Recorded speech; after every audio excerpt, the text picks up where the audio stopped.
မင်္ဂလာပါခင်ဗျာ A1 channel ကနေပြန်လဲကြိုဆိုလိုက်ပါတယ်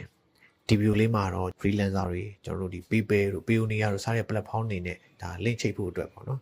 ဒါငွေလက်ခံဖို့အတွက်ဒါ virtual bank account တွေပေါ့နော် USD bank account တွေစရတွေကိုဒါဖွင့်လို့ရတဲ့ application လေးပေါ့နော်နောက်ပြီးတော့ကျွန်တော်တို့ဒီ stable coin တွေဖြစ်တဲ့ဒါ USDT တို့ USDC တို့စတဲ့အရာတွေကိုကျွန်တော်တို့လွယ်လွယ်ကူကူသုံးလို့ရတဲ့ application လေးအကြောင်းကို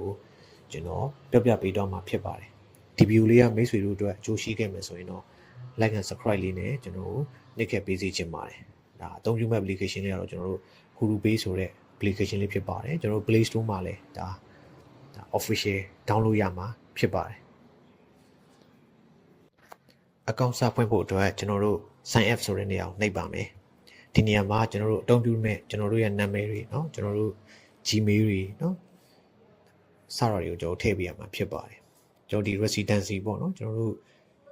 country ဆိုတဲ့နေရာမှာကျွန်တော်တို့ကိုနေထိုင်တဲ့နိုင်ငံပေါ့နော်စတာကိုကျွန်တော်တို့ရွေးပြရမှာဖြစ်ပါတယ်အဲ့တော့ကျွန်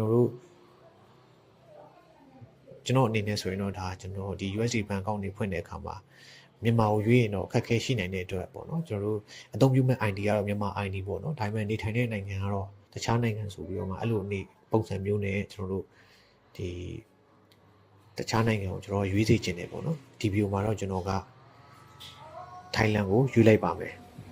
ပြီးပြီးတော့မှကျွန်တော်တို့ဖုန်းနံပါတ်ကိုထည့်မယ်ပေါ့နော်ဖုန်းနံပါတ်ကတော့ကျွန်တော်တို့ဒီ verification code တောင်းတာမျိုးမတွေ့ရတဲ့အတွက်ဒါအဆင်ပြေမဲ့ပေါ့နော်ဂျုံဝါဂျာမန်ပေါ့နော်ဖုန်းနံပါတ်တစ်ခုကိုကျွန်တော်တို့ထည့်လိုက်ရင်လည်းအဆင်ပြေတာကိုတွေ့ရပါတယ်ပြီးရင်တော့ကျွန်တော်တို့အောက်ဆုံးက continue ကိုနှိပ်ပါမယ်ပြီးရင်တော့ကျွန်တော်တို့ email ထဲမှာကြာလာတဲ့ code ကိုနှိပ်ပြီးတော့မှ verify လုပ်ပါမယ်ဆက်လက်ပြီးတော့ကျွန်တော်တို့ဒီအသုံးပြုမယ်ဒါပင်နံပါတ်6လုံးကျွန်တော်တို့ထားမယ်ဒါအကောင့်လုံခြုံမှုရှိဖို့အတွက်ပေါ့နော်ခုပြထားတဲ့အရာတွေပေါ့နော်ဒါတွေကိုဖွင့်ထားရင်တော့ကောင်းတယ်ကျွန်တော်ကတော့ဒီဗီဒီယိုမှာ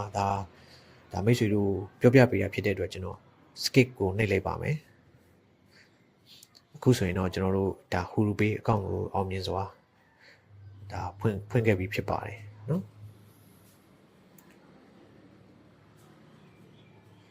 ်အဲ့တော့ကျွန်တော်တို့ဒီ HuruPay အကောင့်ထဲမှာပေါ့နော်ကျွန်တော်တို့ virtual USD bank account ပေါ့နော် PayPal တို့ Payoneer တို့နဲ့ချိတ်ဆက်ပြီးတော့ငွေလက်ခံဖို့အတွက် virtual bank account ဖွင့်တဲ့နည်းလေးကိုကျွန်တော်ဆက်ပြီးတော့ပြောပြမှာဖြစ်ပါတယ်အဲ့တော့ကျွန်တော်တို့ US bank account ဖွင့်ဖို့အတွက်ကျွန်တော် deposit ဆိုတဲ့နေရာကိုနှိပ်လိုက်ပါပြီးရင်တော့ကျွန်တော်တို့ဒီနေရာမှာဗာတွေ့ရမလဲဆိုရင် USD bank account ဆိုတော့နှိပ်မယ်နှိပ်တဲ့နေရာမှာကျွန်တော်တို့ဒီ bank account ဖွင့်ဖို့အတွက်ဆိုလို့ရှိရင်ကျွန်တော်တို့အချက်တစ်ခုကိုဒါပြုလုပ်ပေးရမှာဖြစ်ပါတယ်နောက်တစ်ခုကကြတော့ဗာလဲဆိုရင်ကျွန်တော်တို့ ID verify ဖို့ပေါ့နော်ကျွန်တော်တို့ရဲ့ ID ကနဲ့ဒါမှတ်ပုံတင်ဖို့ပေါ့နော်နောက်တစ်ခုကကျတော့ကျွန်တော်တို့သူ့ရဲ့စီကံချက်တွေပေါ့နော် accept ပေါ့နော်ဒါသဘောတူလက်ခံဖို့အတွက်ဆိုပြီးတော့မှအချက်တစ်ခုကိုဒါပြုလုပ်ပေးရမှာဖြစ်ပါတယ်အဲ့တော့ကျွန်တော်ကပထမဆုံးအနေနဲ့ partner agreement ပေါ့နော်ဒါ acceptance ဆိုတဲ့အရာလေးပေါ့နော်သူ့ရဲ့ partner ရဲ့ပေါ့နော်ဒါစီမင်းစည်းကမ်းတွေကိုသဘောတူရတယ်ဆိုတဲ့အရာလေးကိုအရင်ဆုံးကျွန်တော် accept နှိပ်လိုက်ပါမယ်ပြီးရင်တော့ကျွန်တော်တို့ verify your identity ပေါ့နော်ဒါ identification ဆိုတဲ့နေရာကိုကျွန်တော်တို့ဆက်ပြီးတော့မှနှိပ်လိုက်ပါမယ်เนาะဒီ verify လုပ်တဲ့အခါမှာကျွန်တော်တို့ဒီနေရာမှာဒါ basic information ပေါ့နော်ပြီးရင်ကိုယ့်ရဲ့အချက်လက်လေးပေါ့နော်အခြေခံချက်လက်လေးပေါ့ဥပမာနာမည်တို့ email တို့လိပ်စာတို့စသဖြင့် basic information ရဲ့နော် ID ပေါ့နော်ကိုယ့်ရဲ့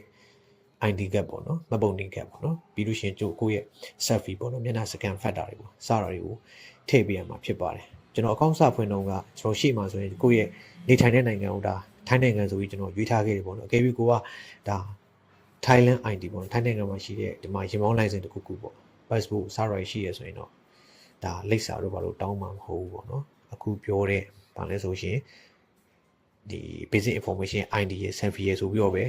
ကျွန်တော်တုံးမျိုးနဲ့ပဲဖွင့်လို့လွယ်တာကိုတွေ့ရမယ်အကယ်၍ကိုကထိုင်းနိုင်ငံမှာတော့နေတယ်ဒါပေမဲ့ကိုယ့်ရဲ့ ID ကထိုင်းနိုင်ငံကမဟုတ်ဘူးပေါ့နော်ဥပမာမြန်မာနိုင်ငံကဥပမာမြန်မာရင်မောင်းလိုင်စင်တို့မြန်မာ passport နဲ့ဖွင့်မယ်ဆိုရင်တော့ဒါထိုင်းနိုင်ငံမှာနေထိုင်ကြောင်းပေါ့နော်လိပ်စာတစ်ခုခုဒါတင်ပေးရတာမျိုးတွေကိုကျွန်တော်တွေ့ရမယ်ပေါ့အဲ့ဒါဆိုရင်တော့ကျွန်တော်ဒီနေရာမှာ၄ခုပေါ့နော် basic information ရဲ့ ID ရဲ့နောက် selfie ရဲ့ပြီးရခါမှာကျွန်တော် address ရဲ့ဆိုပြီး၄မျိုးကိုကျွန်တော်တွေ့ရမှာဖြစ်ပါတယ်။ဘာကြောင့်ကျွန်တော်တို့ကတခြားနိုင်ငံကိုရွေးတင်လဲဆိုရင်ကျွန်တော်တို့ရှေ့မှာပြောခဲ့လို့ပဲဒါမြန်မာအနေနဲ့ရွေးလိုက်မယ်ဆိုရင်တော့အကောင့်ဖွင့်မရတာမျိုးတွေအခက်အခဲတွေတွေ့နိုင်တဲ့အတွက်ကျွန်တော်က ဒါ region ကိုကြော်ပြီးတော့မှဖွင့်လိုက်တာမျိုးဖြစ်ပါတယ်အဲ့တော့ကျွန်တော်ဒီဗီဒီယိုလေးမှာတော့ကျွန်တော်ဒါမြန်မာ ID နဲ့ဖွင့်ပြတော့မှာဖြစ်ပါတယ်အဲ့တော့ကျွန်တော်ပထမဆုံးအနေနဲ့ကျွန်တော် basic information ကိုကျွန်တော်နှိပ်မယ်နှိပ်ပြီးတဲ့အချိန်မှာကျွန်တော်ဒီမှာကိုနေထိုင်တဲ့နိုင်ငံလိပ်စာတွေပေါ့နော်ပြီးအခါမှာကျွန်တော်ဒီ personal အချက်လက်တွေကျွန်တော်ဒီနေရာမှာထည့်ပေးလိုက်မယ်ပေါ့နော်အဲ့နေရာမှာကျွန်တော်တို့နာမည်ယူတဲ့နေရာမှာ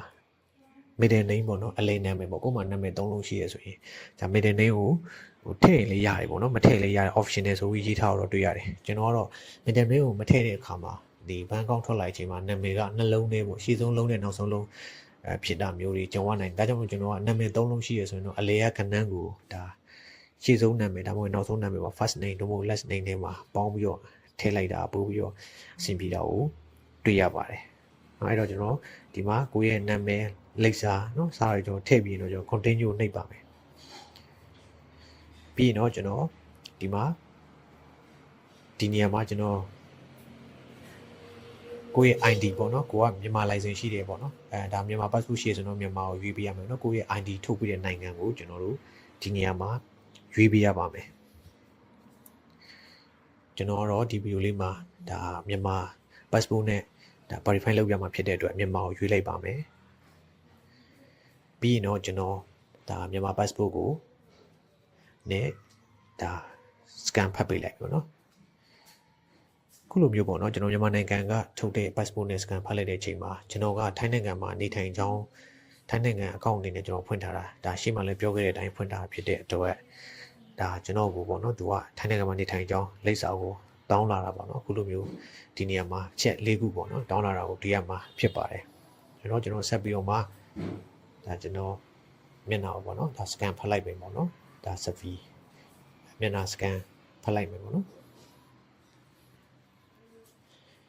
ပြီးရင်တော့ကျွန်တော်ဆက်လက်ပြီးတော့မှဒါ address verification ပေါ့နော် address verification ကိုကျွန်တော်ရွေးပြီးတော့မှကျွန်တော်ဒီလိပ်စာ verify လုပ်ဖို့အတွက် upload တင်လိုက်ပါမယ်ခုလိုဒါအချက်၄ခုလုံးပြီးတော့ပြီဆိုရင်တော့ကျွန်တော်တို့အောက်ဆုံးက continue ဒါစတော့နှိပ်မယ်ဆက်ပြီးတော့နှိပ်မယ်နှိပ်ပြီးတဲ့အချိန်မှာခုလိုမျိုး congratulation ပြပြီဆိုရင်တော့မိနစ်နဲ့ငယ်တွင်မှာကျွန်တော်တို့ရဲ့အကောင့်ကဒါ verify အကောင့်ဖြစ်တော့မှာဖြစ်ပါတယ်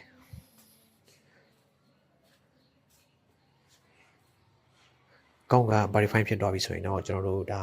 PayPal တို့ Payoneer တို့เนาะကြားတဲ့ freelance အလုပ်တွေလုပ်ဖို့စားတဲ့နေရာတွေပေါ်မှာကျွန်တော်တို့ salary တွေ payroll တွေပေါ့စားရကျွန်တော်လက်ခံဖို့အတွက်ဒါ budget account တစ်ခု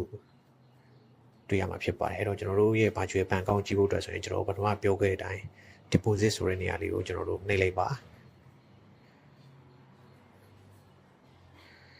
နှိပ်ပြီးတော့မှကျွန်တော်တို့ US bank account ကိုနှိပ်လိုက်ပါဒါဆိုရင်တော့မိတ်ဆွေတို့ရဲ့ USD ဘဏ်ကောင်ကိုတွေ့ရမှာဖြစ်ပါတယ်